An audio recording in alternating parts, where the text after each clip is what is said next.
الله الرحمن الرحيم الحمد لله رب العالمين والصلاة والسلام على أشرف الأنبياء والمرسلين نبينا محمد وعلى آله وصحبه أجمعين أما بعد السلام علیکم ورحمۃ اللہ وبرکاتہ۔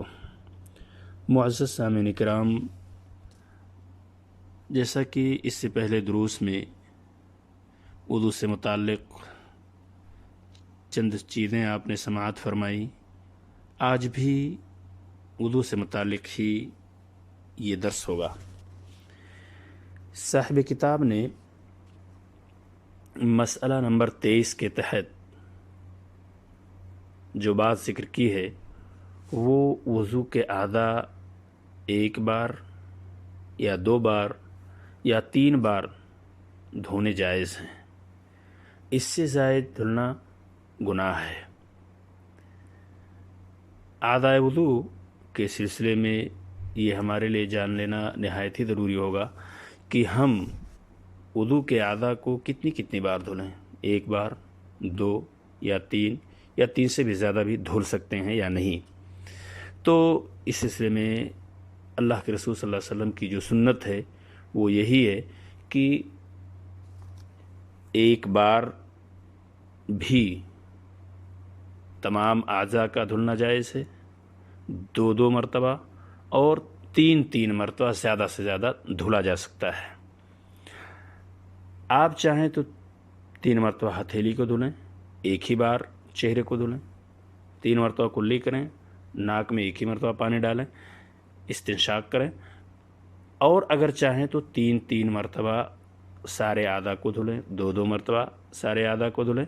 اختلاف کی کوئی بات نہیں ہے، کوئی ضروری نہیں کہ سارے اعضاء کو 3 بار یا 2 بار دھلیں، یا 1 بار دھلنے کے بعد 2 بار دوسرے اعضاء کو نہیں دھل سکتے ہیں، اس طرح کی چیزیں نہیں ہیں۔ البتہ یہ ضروری ہمیں پابندی کرنی ہوگی کہ 3 مرتبہ سے زیادہ اعضاء وضو کو نہ دھلیں۔ تو اس سلسلے میں صاحب کتاب نے احادیث کی جو دلائل پیش کیے ہیں وہ ہمارے لیے نہایت امپورٹنٹ ہے۔ عن ابن عباس رضی اللہ عنہما قال توضأ النبی صلی اللہ علیہ وسلم مرة رواہ احمد والبخاری ومسلم وابو داود والنسائی والترمذی وابن ماجہ۔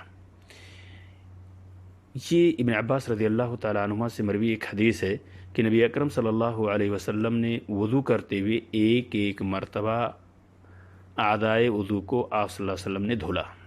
تو یہ ثبوت ہو گیا ہمارے لیے کہ اعضائے وضو کو ایک مرتبہ دھلا جا سکتا ہے، بشرطے کہ جسم کے یا وضو کے جو اعضاء ہیں اس میں کہیں کوئی جگہ خالی نہ رہ جائے، تمام جگہوں پہ پانی پہنچ جائے۔ آپ صلی اللہ علیہ وسلم سے اس بات کا بھی ثبوت ملتا ہے کہ آپ نے اپنے وضو کے اعضاء کو 2 مرتبہ دھلا ہے۔ عن عبداللہ بن زید رضی اللہ عنہ ان النبی صلی اللہ علیہ وسلم توضأ مرتين رواہ احمد والبخاری۔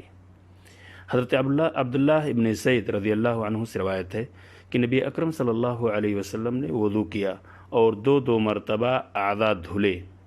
اسے احمد اور بخاری اور ابو داود نے روایت کیا ہے۔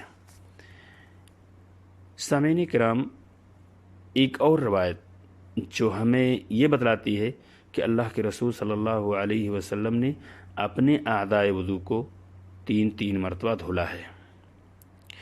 عن عمرو بن شعیب عن ابیہ عن جدہ رضی اللہ عنہ قال جاء اعرابی الى رسول اللہ صلی اللہ علیہ وسلم يسأله عن الوضوء فأراه 3 وقال هذا الوضوء فمن زاد على هذا فقد أساء وتعدى وظلم رواہ احمد والنسائی وابن ماجہ۔